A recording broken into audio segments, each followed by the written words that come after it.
देवरिया दौरे पर सीएम योगी ने दी करोड़ों की सौगात। जनसभा में बोले सीएम योगी, सबका साथ सबका विकास ही सरकार का लक्ष्य, अब गरीब को फ्री में मिल रहा है राशन। वाराणसी के सीर गोवर्धनपुर में संत रविदास मंदिर में सीएम योगी ने किया दर्शन पूजन। मंदिर ट्रस्ट ने किया सीएम योगी का सम्मान। गोरखपुर में सांसद खेल प्रतियोगिता का करेंगे शुभारंभ। गोरखपुर में सीएम 316 करोड़ की परियोजनाओं का करेंगे लोकार्पण और शिलान्यास।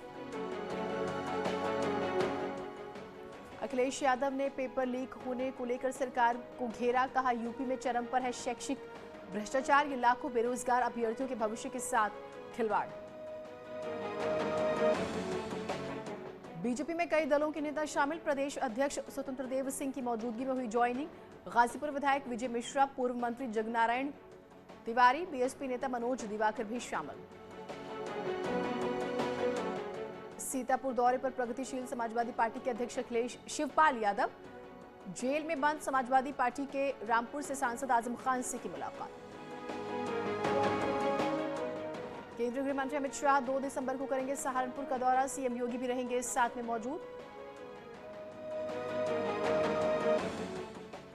महोबा में प्रतिज्ञा यात्रा के दौरान कांग्रेस महासचिव प्रियंका गांधी ने केंद्र और राज्य सरकार पर साधा निशाना। बीजेपी पर जनता से झूठे वादे करने का लगाया आरोप।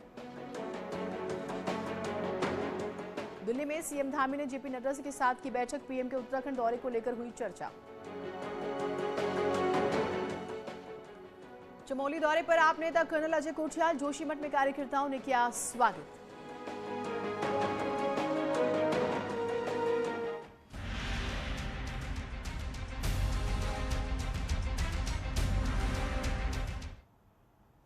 और अब बात करेंगे आज की सबसे बड़ी खबर की। यूपी टेट पेपर लीक मामले की हम बात करेंगे। मुख्यमंत्री योगी आदित्यनाथ इसको लेकर काफी सख्त हैं। 23 आरोपी गिरफ्तार किए गए हैं, सीएम ने कहा, और दोषी पाए जाने पर इनके खिलाफ गैंगस्टर एक्ट के तहत कार्रवाई होगी और जरूरत पड़ी यानी कि इनकी संपत्तियों पर बुलडोजर भी चलाया जाएगा। यानी कि जो सख्त रवैया है मुख्यमंत्री योगी आदित्यनाथ का, उन्होंने वो इख्तियार किया।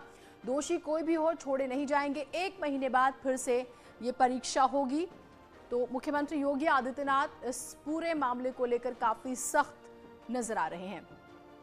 यूपी टेट की बात कर रहे हैं हम। अभ्यर्थियों के साथ प्रदेश सरकार खड़ी है। 1 महीने के अंदर पारदर्शी तरीके से पुनः परीक्षा आयोजित होगी। किसी भी अभ्यर्थी से कोई अतिरिक्त शुल्क नहीं लिया जाएगा। परीक्षा देने वाले अभ्यर्थियों को आने जाने हेतु यूपीएसआरटीसी की बसों में निःशुल्क यात्रा की सुविधा दी जाएगी। यूपी टेट का पेपर लीक करने वाले गिरोह को गिरफ्तार करने के निर्देश दिए जा चुके हैं। दोषियों को चिन्हित कर त्वरित कार्रवाई की जा रही है। दोषियों के विरुद्ध गैंगस्टर एक्ट के तहत मुकदमा दर्ज कर उनकी संपत्ति भी जब्त की जाएगी।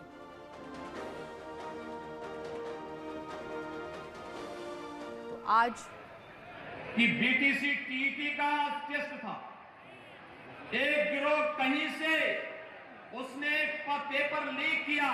हमने कहा पूरे पेपर को अभी निरस्त करो, पूरे गिरोह को गिरफ्तार कर लो,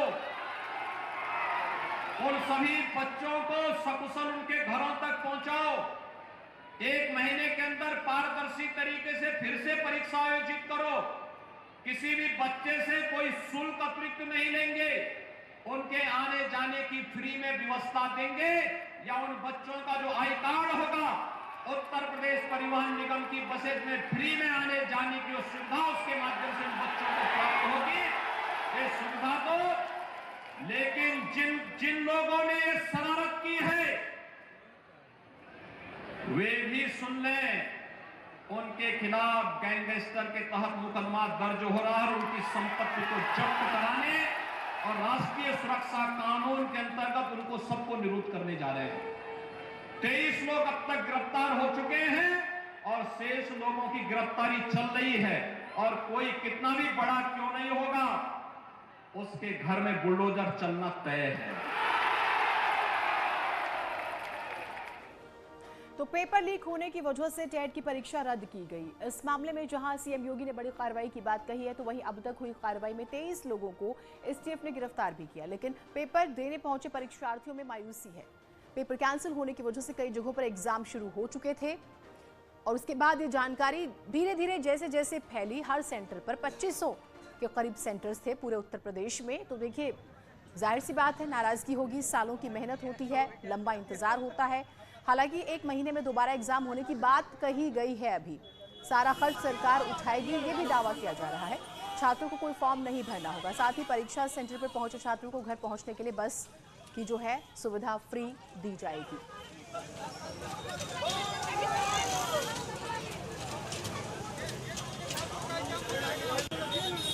प्रदेश के अलग अलग जगहों से तस्वीरें आई, चाहे हम बात करें मुजफ्फरनगर की, हम गाजियाबाद की बात करें, हम मेरठ की बात करें या लखनऊ की बात करें, हर जगह से नाराजगी की तस्वीरें आई। लोग अलग अलग राज्यों से आए हुए थे इम्तिहान देने और फिर मायूस हो रहे। कुछ लोग तो एक दिन पहले ही आ गए। जब सेंटर दूर पड़ता है तो सुबह आप वक्त पर कहीं ना पहुंच पाए ये सोच के लोग पहले ही आ जाते हैं कई बार।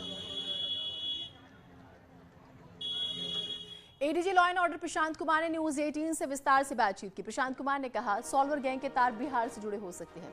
एसटीएफ की टीम जो है बिहार के लिए रवाना हो चुकी है।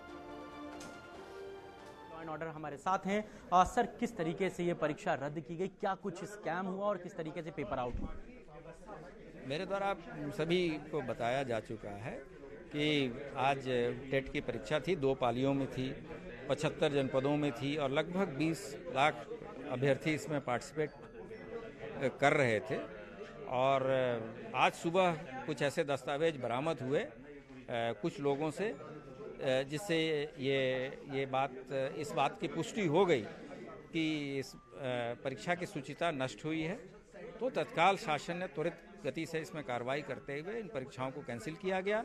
बच्चों को ये बताया गया है कि परीक्षा 1 महीने में दोबारा कराई जाएगी और इसके लिए दोबारा कोई फीस उनसे नहीं लिया जाएगा।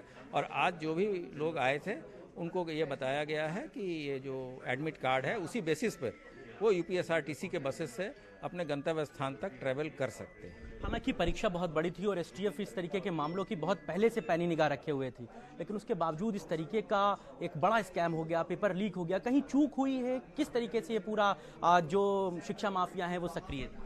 नहीं, ये मैं इसको दूसरी तरह से देख रहा हूँ कि चूंकि शासन की प्रतिबद्धता है कि सभी परीक्षाएं शुचितापूर्ण तरीके से कराई जाएं और बच्चों के भविष्य के साथ कोई खिलवाड़ न हो, तो इसके लिए हमने ऐसे प्रबंध किए थे कि हमने इस परीक्षा के होने के पहले ही इस गैंग को पकड़ लिया है और 23 लोग पकड़े गए हैं। आगे भी हमारी लगातार कार्रवाई चल रही है। इसमें यूपी के अलावा दूसरे राज्यों से भी कुछ जुड़ाव मिल रहा है, कहा जा रहा है कि कुछ सॉल्वर गैंग ऐसे कुछ व्यक्ति हैं जो कि बिहार के रहने वाले हैं, तो इस संबंध में जो विवेचना से ही आगे की कार्रवाई है। क्या ये पेपर जो आउट हुए थे वो परीक्षा केंद्रों तक पहुंच गए थे, छात्रों तक पहुंच गए थे, या जब आप लोगों ने पकड़ा तो ये पेपर वहीं तक लिमिटेड थे? अभी परीक्षा केंद्र तक पहुंचने के साक्ष्य नहीं मिले हैं, लेकिन चूंकि सभी जनपदों में परीक्षाएं होनी थी तो ये सभी चीजें डिटेल हम लोग एकत्रित कर रहे हैं। बात करने के लिए शुक्रिया।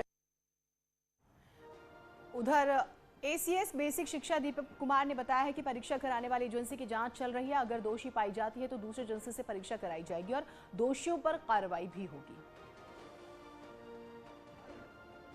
उत्तर प्रदेश में टीटी की आज परीक्षा होनी थी, लेकिन सॉल्वर गैंग ने पेपर आउट करा दिया, जिसके बाद इस परीक्षा को रद्द कर दिया गया। इस पर बातचीत करने के लिए एसीएस बेसिक शिक्षा दीपक जी हमारे साथ हैं।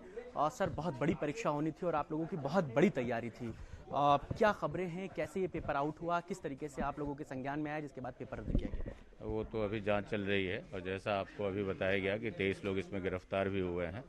और जैसे ही खबर मिली, एसटीएफ पहले से ही जांच कर रही थी और उनके खिलाफ कार्रवाई की गई है और जैसे जैसे जांच में आएगी हम लोग कठोर कार्रवाई करेंगे।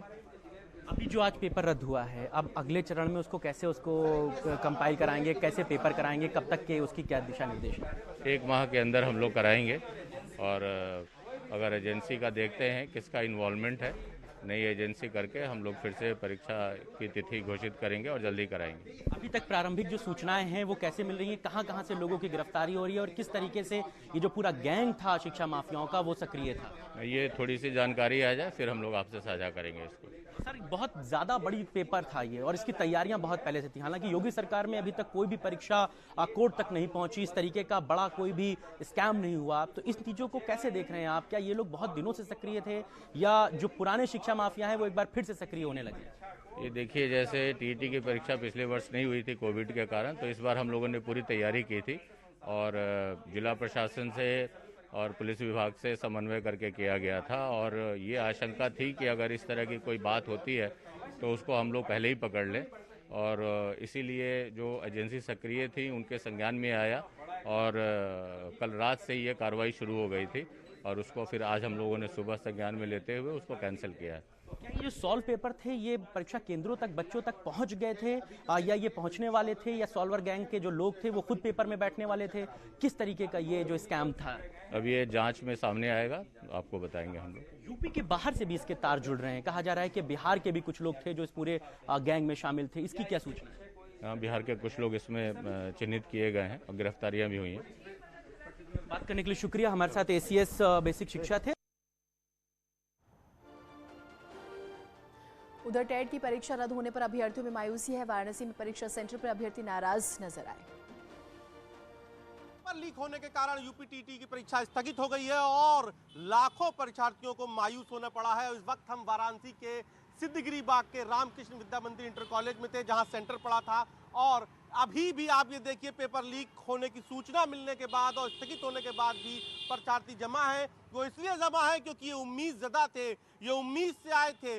कोई किसी शहर से आया था, कोई किसी ने स्टेशन पर रात बिताई थी, तो तमाम सारी मुश्किलों के बाद यहाँ पर एग्जाम देने आए थे एक अदद नौकरी की उम्मीद में। हम सबसे पहले जो महिला परीक्षार्थी उनसे बात कर लेते हैं। कहाँ से आप आई, क्या नाम है आपका? मैं तो यहीं से आई हूँ, मगर यहाँ दूर दूर से लोग आए थे जो बहुत निराश होके गए हैं। सब अपनी तैयारियों के साथ आए थे कि कहीं हम लोग को नौकरी मिलेगी, लेकिन यहाँ पे ऐसा कुछ हुआ नहीं। काफ़ी पूरा पेपर करने के बाद लगभग हम लोग को ये पता चला कि अब पेपर रद्द हो चुका, सेकेंड पेपर भी नहीं होगा, जिससे हम लोग बहुत दुखी हुए। मैं भी वाराणसी से ही आई हूँ, लेकिन मैं कल शादी अटेंड करने गई थी।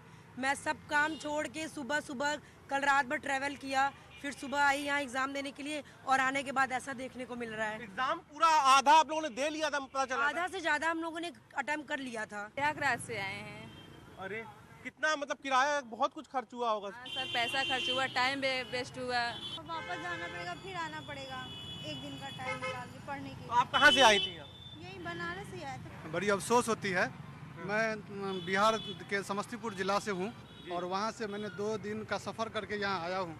रात मैंने तो सिर्फ उत्तर प्रदेश ही नहीं, बिहार, राजस्थान, अलग अलग राज्यों से भी लोग आए थे, लेकिन सब निराश है। एक छोटा ब्रेक ले रहे हैं, कहीं मत जाइएगा।